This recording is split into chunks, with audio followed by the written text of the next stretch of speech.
하나님의 방법이 통합니다 라는 제목의 말씀을 가지고 함께 은혜 받기를 원합니다. 훈이 머리 자르니까 훨씬 더 남자답니다. 너무 멋있다. 저도 저렇게 하면 굉장히 멋있어요. 우리 오래간만에 성악의 어머니 아버지 오셨는데요. 감사합니다. 제가 성악의 어머니도 믿음이 좋으시지만 아버지가 더 좋은 이유가 있어요. 왜냐하면 지난번에 신방을 한번 했는데 어머니가 그런 이야기를 하시더라고요. 야, 요즘 코로나인데 교회 니 가야 안 되나? 니라도 좀 가야지. 안 그래도 힘드실 건데 그런 이야기 하셨다고 합니다. 그래서 야, 역시 교회는 많이 안 나오셨지만 그래도 역시 마음에 믿음이 훨씬 더 크시구나 그런 생각을 하게 돼서, 그런데 이렇게 또 얼굴 뵙게 돼서 너무너무 감사하고요.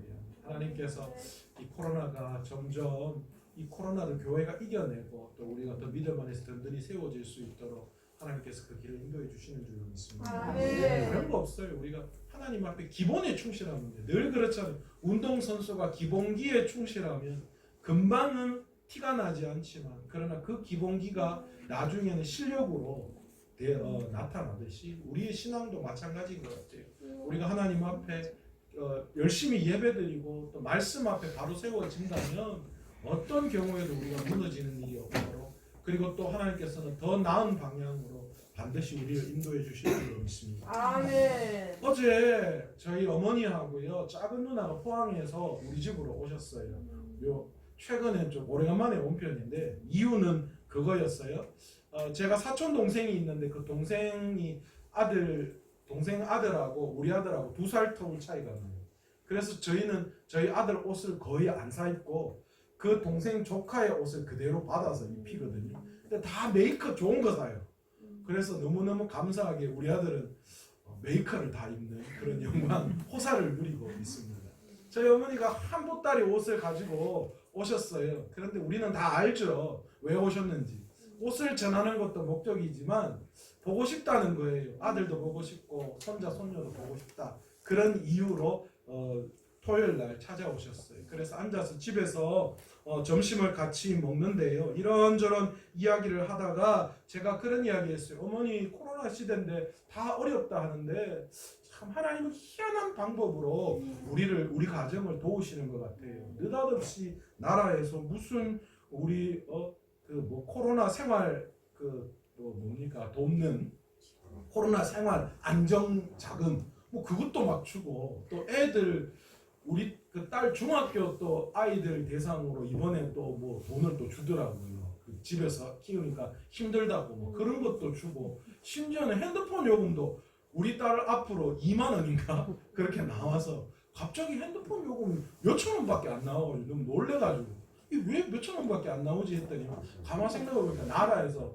중학생 몇 살부터 몇 살까지 지원하는 그 돈도 주고, 참 신기하다고 기가 막힌 방법으로 하나님은 채우시는 분이시더라. 그런 이야기를 했더니만 우리 어머니가 갑자기 옆에 계시면서 그런 이야기 하더라고요. 자기도 좀 지원 받고 싶은데 자기는 노령연금 받기 때문에 동해서 아무것도 안 준다고, 이미 나라에서 지원 받으시니까 그런 거는 지원 대상에서 제외된다 그랬다는 거예요. 자기는 억울하다는 거예요.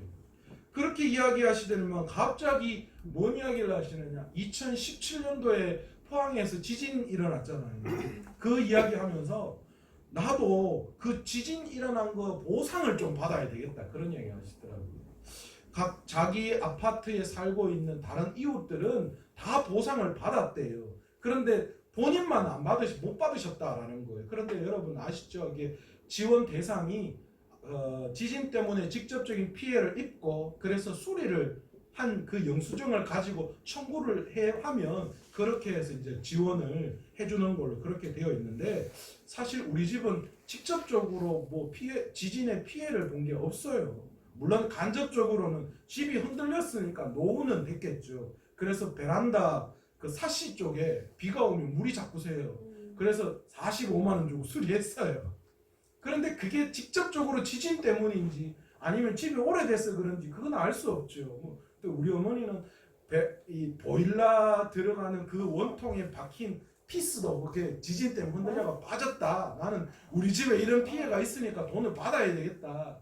다른 집은 전부 다 다 지진 때문 아닌데 다른 원인 때문에 수리를 해야 되는데 이참에 막 그냥 다 수리해가지고 다 돈 받더라. 나는 너무 억울하다. 그러면서 돈을 받아야 되겠다. 그런 이야기를 하시더라고요. 여러분 어떻습니까? 여러분 어떻게 생각하세요? 이런 말 많이 하시더라고요. 나라 또는 먼저 본 놈이 임자다. 그런 이야기 많이 하시더라고요.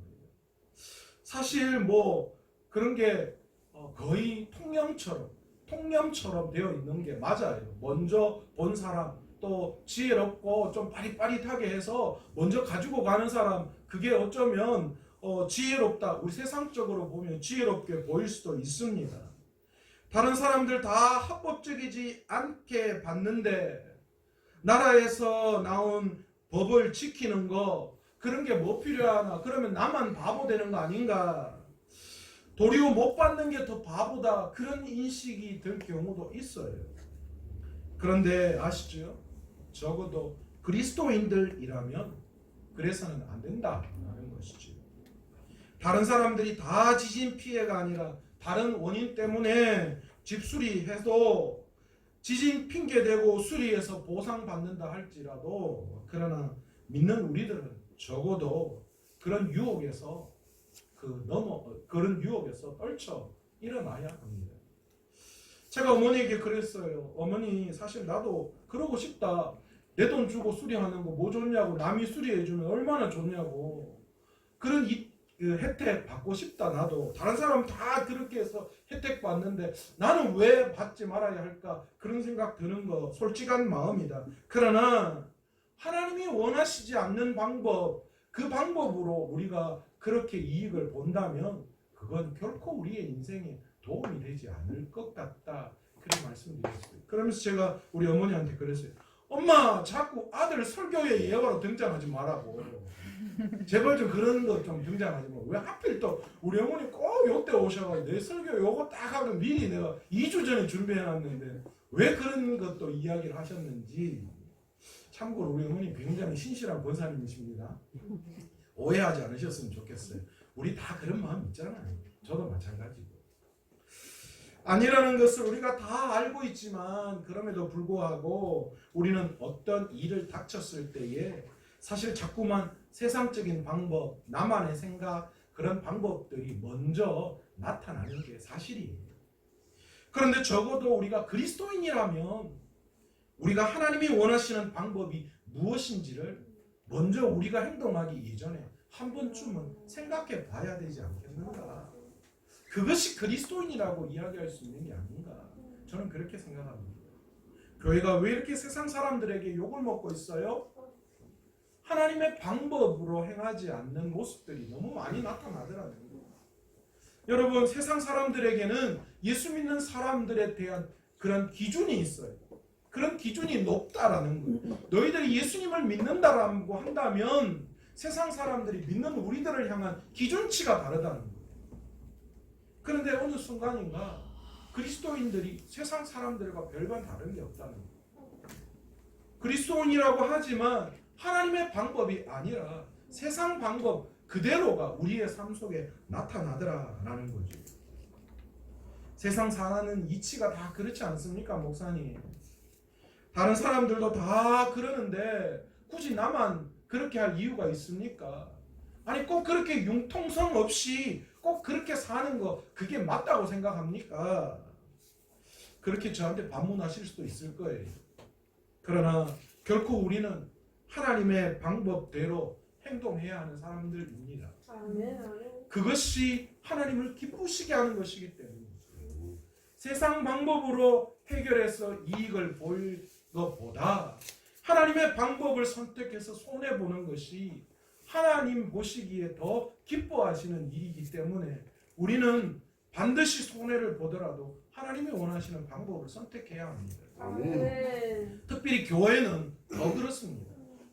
서울의 모 교회가 교회를 새롭게 건축하면서 이 소유의 도로를 점령하는 문제로 인해서 한번 시끄러운 적이 있습니다. 교회에서는 정당한 대가를 지불하고 구청과 사용계약을 맺었다 그렇게 이야기했지만, 그러나 시민단체들과 구의원들은 이것이 부당하다라고 그렇게 진정을 올렸던 거예요. 사실 제가 봤을 때도 좀 애매한 부분들이 많이 있고 특히 그 교회에 여러 실력자들이 많았기 때문에 그런 입김이 들어가지 않았나 그런 생각이 들었습니다. 아니나 다를까 결국은 법정에서 소송이 걸렸고 결국은 법원은 모든 도로 점용이 위법이고 원상 복귀를 해라 그렇게 판결이 내려졌습니다. 물론 교회가 더 좋은 환경, 더 좋은 예배당을 짓기 위해서 좋은 동기로 행했던 것입니다. 그러나 결과는 아주 좋지 않은 결과를 낳게 된 것이죠. 도리어 세상 사람들에게 전혀 본이 되지 않는 그런 모습이 교회 안에 나타나 버렸어요. 여러분 아무리 좋은, 아무리 하나님께 속한 일이라고 우리가 생각하고 일을 하더라도 절대로 그 방법이 하나님이 원하시는 방법이 아니었다면 그것은 결코 하나님이 원하시는 그런 일이 아님을 우리는 알아야 합니다. 하나님께서는 절대로 인간적인 방법이나 술수를 통하여 하나님의 일을 이루시는 분이 아니십니다. 도리어 어떻게 우리가 그 일을 처리하시는지를 바라보시면서 때로는 더디고 힘들고 손해를 본다 하더라도 하나님의 방법을 쓰기를 원하시는 분이 우리 주님의 우리를 향한 계획인 줄로 믿습니다. 이 이야기는 어쩌보면 내하고는 우리 교회하고는 별반 상관없는 것처럼 여겨질 때가 있습니다. 그러나 여러분 그렇지 않습니다. 우리의 일상에 얼마나 많은 이런 일들이 일어나고 있는지 몰라요. 좀 더 편하고 좀 더 쉽게 어떤 문제를 해결하기 위해서 우리는 하나님이 원하시지 않는 방법, 어쩌면 세상 사람들이 다 쓰는 그런 방법들을 우리 스스로가 쓰고 있지도 모른다는 거예요. 로비를 한다거나 뇌물을 준다거나 청탁을 한다거나 어떤 다른 힘을 빌려서 내가 원하는 그런 일들을 해내려고 하는 그런 우리의 마음 다 있잖아요. 오늘 성경에 등장하는 사건이 바로 이와 같은 사건입니다. 다윗이 하나님의 기름 부으심을 받고 천신만고 끝에 드디어 이스라엘의 왕이 되었습니다. 다윗은 이 나라를 신정국가, 그러니까 하나님의 통치 이념으로 다스리는 나라로 만들기 위해서 노력했습니다. 그래서 여러 가지 분야에서 개혁을 단행했습니다. 특히 두 번에 걸친 블레셋과의 전쟁에서 승리를 거둠으로써 나라의 주권을 회복하고 블레셋에 빼앗겼던 땅들을 많이 찾아왔어요. 또한 예루살렘을 정복하여 통일 이스라엘의 이 새로운 수도로 삼음으로써 정치 군사적으로 안정된 기반을 확립하기를 원했습니다. 그 과정에서 다윗은 엘리 이 선지자 시대에 아벡 전투에서 블레셋에 빼앗겨 버렸던, 그러나 다시 반환되어 바알레유다, 그러니까 우리가 쉽게 기랏 여아림의 아비나답의 집에서 20년 동안 방치되어 있는 언약궤가 그 머릿속에 떠올랐던 거예요. 그리고 그 언약궤를 다시 예루살렘 성 다윗성으로 안치함으로 말미암아 다윗이 원하는 그런 여러 가지 계획들이 있었던 것입니다. 사실 여기서 이 바알레유다라고 이야기했던 이 지역은 이 가나안 사람들이 그곳을 부르는 명칭이었어요. 이스라엘 사람들은 그 바알레유다를 뭐라고 이야기했나? 기랏 여아림 그렇게 이야기했어요. 그러니까 똑같은 지역이에요. 우리는 앞쪽에서 볼 때 우리 기랏 여아림이라고 배웠죠. 그런데 오늘 성경에는 바알레유다라고 이야기, 같은 지역입니다. 여러분 언약궤 안에는 도대체 뭐가 들었길래 이렇게 이스라엘 백성에게 언약궤가 굉장히 중요한 의미를 가지고 있었고 다윗이 왜 그것을 이 자신의 성으로 가져오기를 원했을까요? 언약궤 안에는 아론의 쌍난 지팡이가 들어있었고요. 금 항아리에 담긴 만나가 그 안에 들어있고 언약의 두 돌판 십계명이 그 안에 들어있습니다. 도대체 이게 무엇이기에 그렇게 이스라엘 백성들에게 중요했을까요? 언약궤는 하나님의 임재의 상징이었고 또 언약의 실체였습니다. 다시 말해서 이스라엘 백성들이 언약궤를 보면서 뭘 바라보았느냐? 하나님과 자신과 맺은 하나님의 그 약속, 그 약속이 바로 이것이다. 언약궤를 통하여서 그것이 이것이다 라는 것을 실제로 그들의 눈으로 보았다는 거예요. 우리가 이 어떤 건물을 살 때 사실 이 건물이 내 거다라는 거 말로 하는 게 아니라 뭘 받아요? 계약서를 받잖아요. 등기부 등본 받잖아요. 그걸 보는 순간 뭐 하는 거예요? 아, 이게 내 거구나 마음이 탁 오잖아요. 마찬가지예요. 이스라엘 백성에게도 언약궤는 바로 그런 존재였던 거예요. 하나님이 나를 축복하시고 나를 인도하시는구나. 하나님이 그렇게 나와 약속을 맺으셨지. 그게 바로 언약궤를 통하여 나타났던 거예요. 그리고 이 언약궤는 이 완전한 하나님의 성전임을 상징하는 그런 도구이기도 했어요. 모든 이 성막이나 성전에서 언약궤가 있는 그것이 진짜 성막이 되어지는 것이에요. 그리고 모든 예배의 중심이 이 언약궤를 통하여서 이루어지는 거예요. 여러분 성막 전에 레위기 공부할 때 그렇죠? 언약궤 성소와 지성소로 나눠요. 그 지성소가 성막에서 있어서 가장 중요한 곳이고, 그래서 그것은 누구도 범할 수 없는 것, 1년에 한 번 대제사장만이 갈 수 있는 그런 곳이다 그렇게 했죠. 그리고 또한 그곳은 축복의 통로이기도 했습니다. 하나님의 임재의 상징. 그래서 하나님이 그 언약궤, 지성소 언약궤를 통하여 이스라엘 백성에게 복을 주시는 통로의 역할을 감당했던 것입니다. 그래서 다윗은 이런 이스라엘에게 중요한 언약궤를 예루살렘, 그것도 자신이 만든 다윗 성에 그것을 안치함으로 말미암아 사실 남과 북이 하나 되어지는 그런 상황을 만들기를 원했던 거예요. 사실 사울이 죽고 난 다음에 이 남쪽과 북쪽이 예민하게 갈등을 하게 되었습니다. 여전히 사울 측에 속해 있는 그 사람들과 또 다윗이 속해 있는 그 사람들 전체가 하나 되지 못하는 그런 부분들이 여러 가지가 보였던 거예요. 그런데 다윗이 이스라엘의 이제 통일 왕으로 등극하면서 그렇게 예민하게 이렇게 나뉘어져서 팽팽한 긴장감에 있었던 남쪽과 북쪽을 하나 되게끔 만드는 역할을 언약궤를 통하여 하기를 원했던 거예요. 또한 백성의 혼란했던 신앙의 문제를 언약궤를 통하여 새롭게 정립하기를 원했던 거예요. 이쪽 저쪽 이 사람 저 사람 여러 가지 신앙이 갈려져 있는 그런 신앙들을 언약궤를 가지고 와서 그 언약궤를 통하여 통일된 신앙의 모습을 보이기를 원했던 거죠. 세 번째 이 다윗이 언약궤를 통하여 원했던 것은 이스라엘을 하나님의 통치 이념 그것으로 보다 더 공고히 다지기를 원했던 거예요.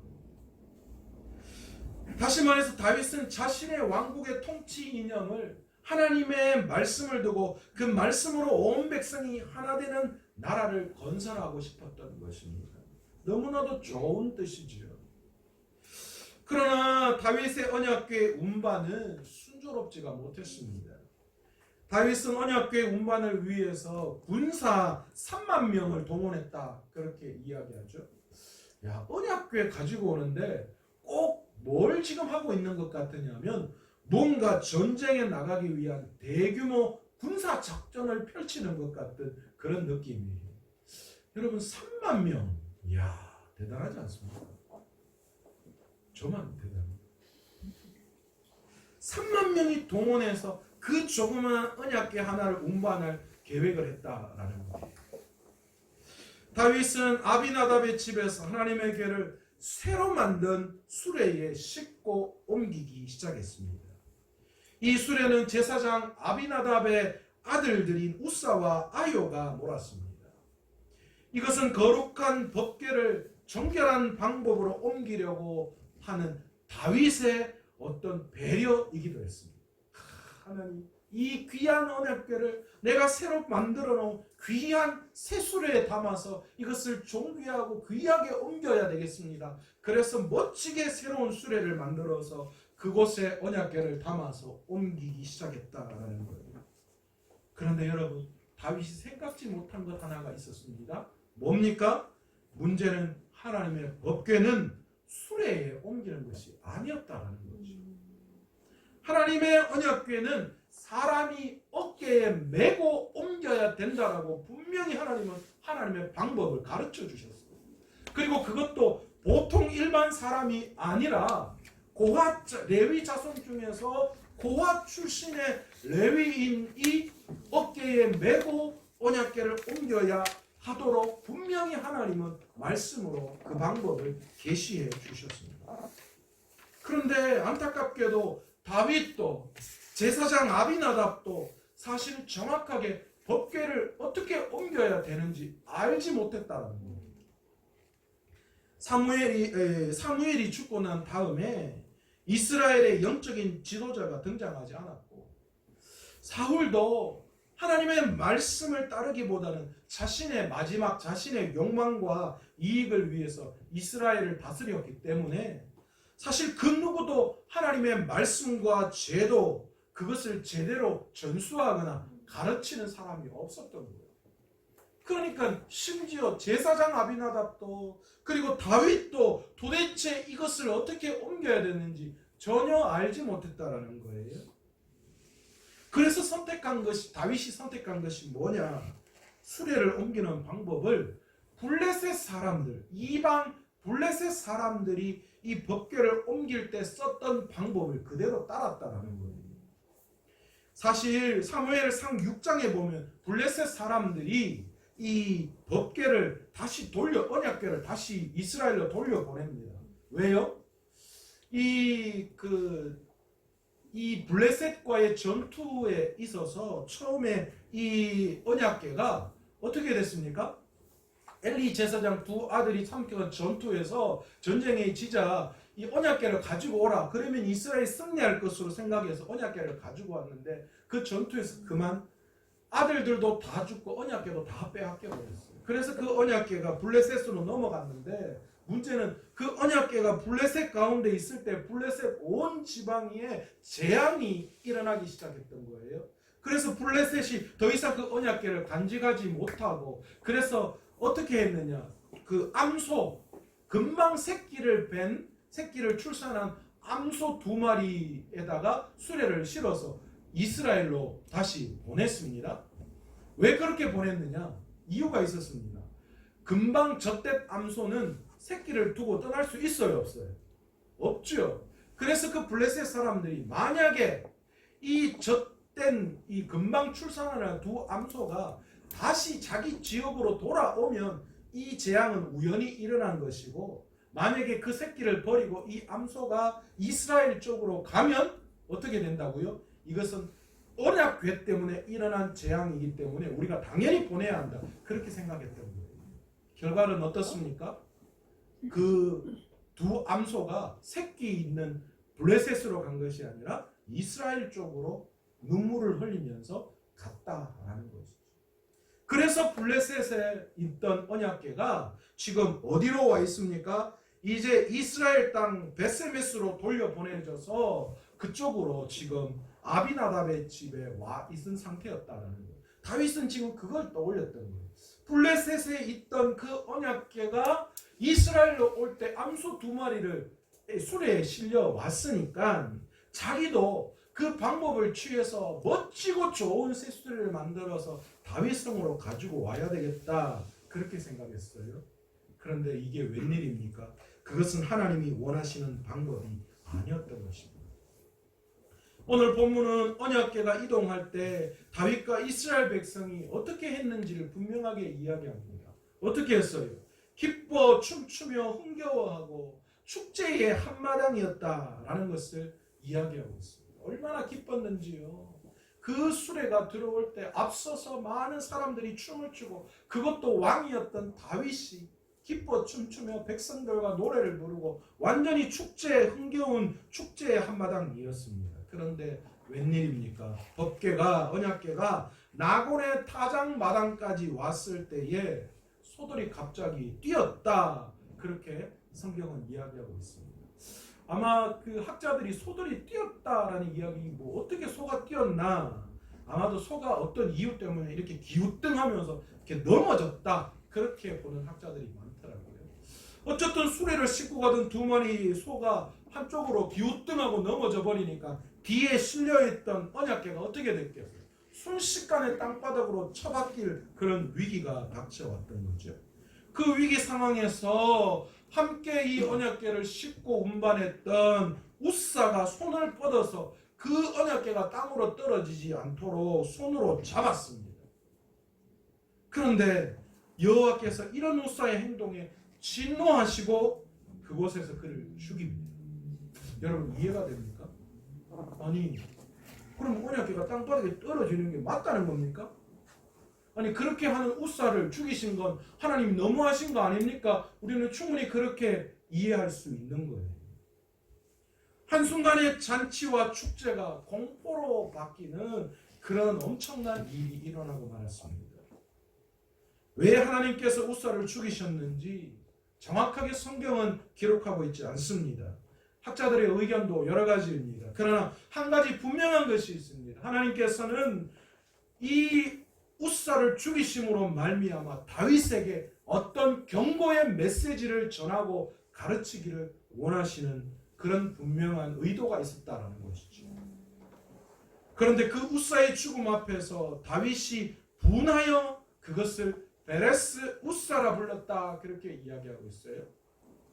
여기에서 베레스 우사라는 말이 우사에서 분을 바라다라는 그런 뜻입니다.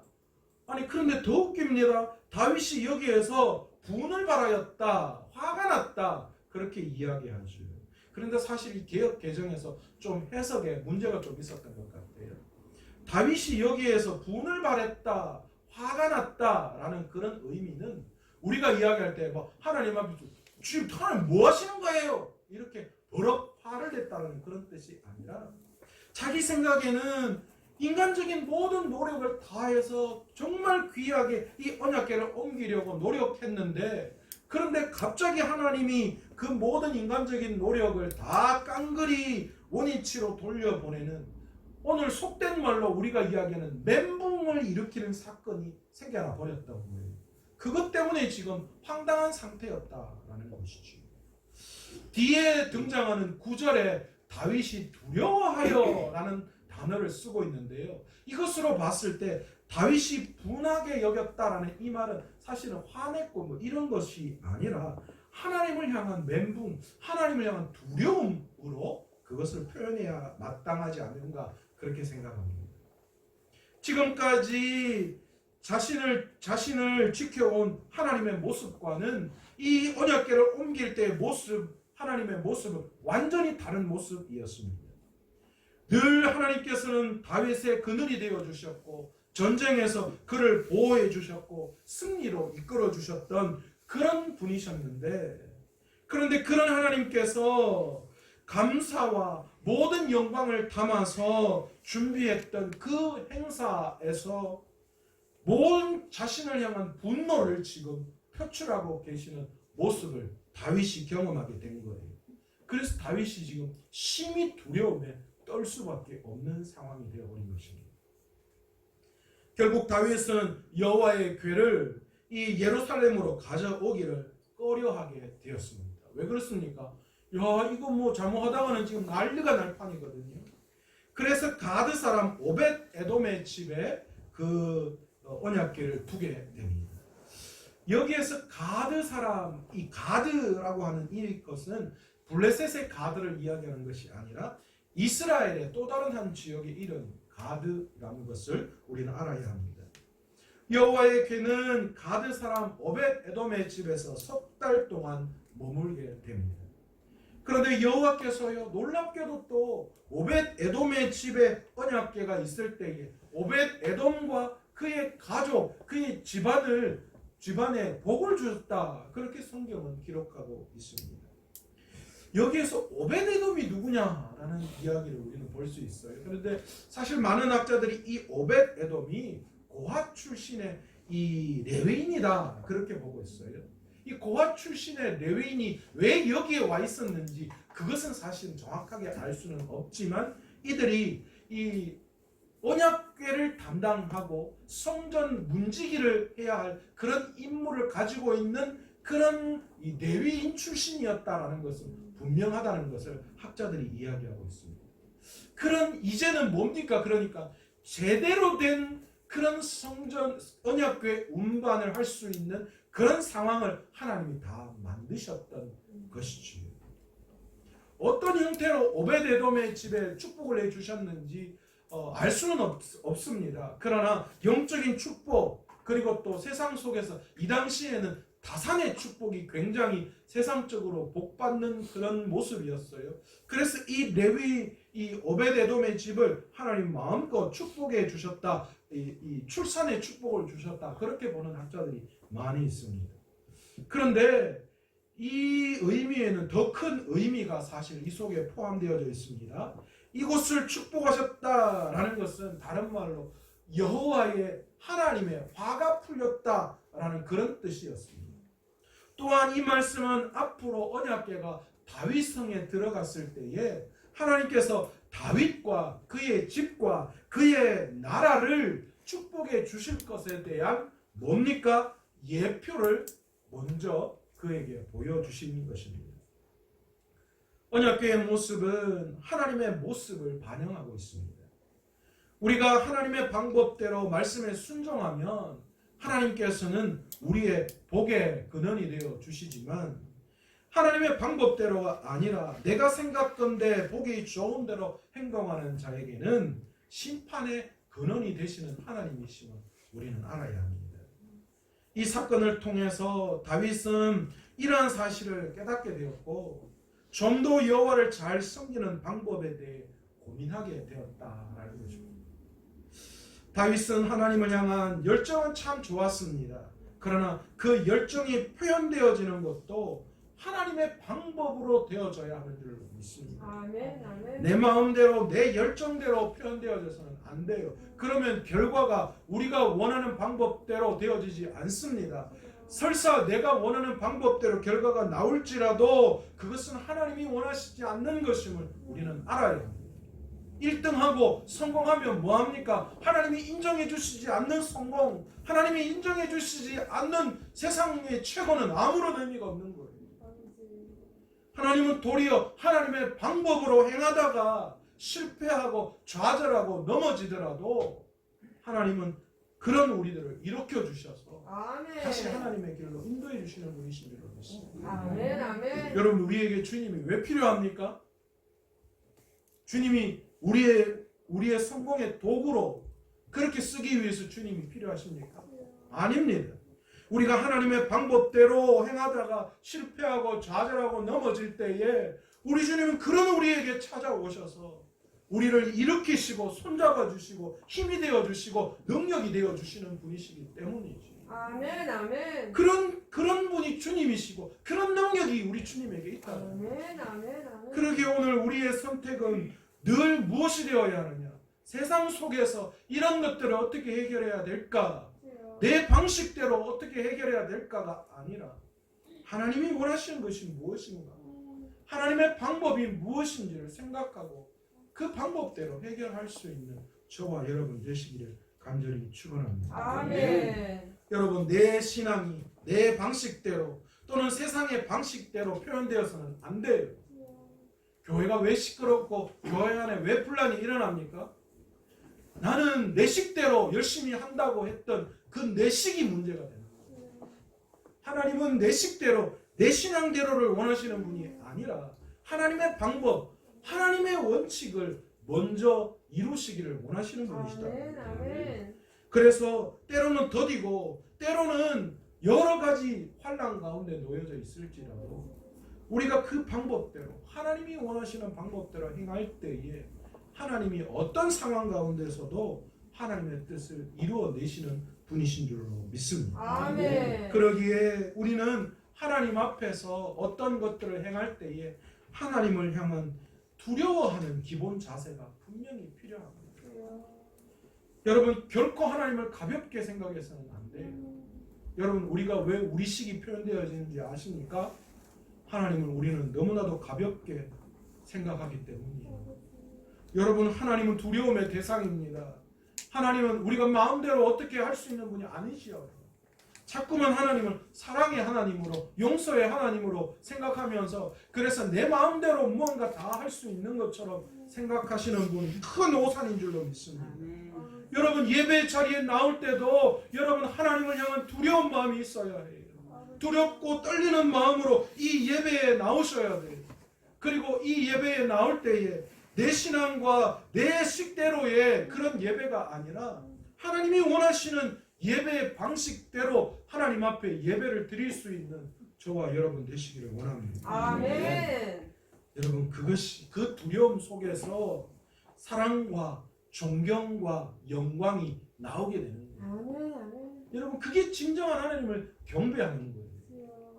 그냥 그런 두려움 없이 가벼운 마음으로 그냥 내 식대로 나와서 하나님 앞에 영광을 올려드린다. 그건 어쩌면 내 방식대로 내 신앙, 내 믿음이지 하나님이 우리에게 요구하시는 믿음이 아니라는 거예요. 여러분 착각하면 안 됩니다. 신앙생활 오래 하고 은사를 받았다고 하시는 분들 하나님 앞에서 함부로 어떤 일들을 합니다. 여러분 엄청나게 무서운 거예요. 어떻게 자신이 하나님의 대언자가 될 수 있어요? 그러면서 자기가 원하는 신앙과 자기가 원하는 모습대로 그런 신앙들을 이끌어 가려고 해요. 여러분 우리가 교회를 위해서 헌신하고 애쓸 때도 마찬가지입니다. 내 식대로 내 방식대로 해서는 안 됩니다. 그러면 교회에 힘들고 어려운 일들이 일어날 수밖에 없어요. 내가 원하는 내 식대로가 아니라 내 모든 방식과 세상의 모든 것들을 다 내려놓고 하나님이 원하시는 것이 무엇인지를 먼저 생각하고 그것을 위해서 내가 헌신하고 충성하고 나아갈 때 아멘. 아멘. 그리고 하나님 앞에서 두려운 마음을 가지고 그 일들을 우리가 해 나갈 때 그 두려움 속에서 사랑과 존경이 진정으로 나오고 그 사랑과 존경으로 우리가 하나님 앞에 예배할 때에 하나님이 기뻐하시는 예배를 받을 수 있는 거예요. 아멘. 아멘. 요즘요 신앙인들이 얼마나 교만하고 위험한지 몰라요. 좀 많이 알고 좀 많이 배웠고 좀 높은 위치에 오르니까 하나님을 알기를 예배를 알기를 아주 우습게 하는 경우가 너무 많이 생겨요. 그래서 모든 것을 자기가 원하는 대로 이끌어 나아가려고 하는 그런 마음들이 얼마나 많은지 몰라요. 특히 목회자들도 마찬가지예요. 또 오래되면 오래될수록 성도들의 마음도 마찬가지예요. 오늘 이 시간 말씀을 통하여 우리 스스로를 한번 돌아보기를 원합니다. 내가 과연 세상에 속해 있는 일들을 어떻게 해결하고 어떻게 문제를 해결하고 있는지, 내가 과연 교회에 헌신하고 봉사하고 예배한다고 하지만 내가 어떤 모양으로 하고 있는지를 다시 한번 돌아보고 진짜 하나님이 기뻐하시고 원하시는 방법이 무엇인가를 두려운 마음으로 하나님 앞에 나와 기도하고 생각하고 하나님 제가 어떻게 하는 것이 하나님의 방법이고 하나님을 기쁘시게 하는 것인지를 기도하고 생각하고 그래서 반드시 하나님이 원하시는 방법대로 우리의 삶을 내게 속해 있는 일들을 교회 안에 모든 일들을 힘써 일하고 행해 나갈 수 있는 저와 여러분 되시기를 간절히 축원합니다. 아멘. 오늘 이 시간 찬양 한 곡 하면서 기도의 자리로 나아가기를 원하는데요. 주님, 제가 주님이 말씀하시면 나아가고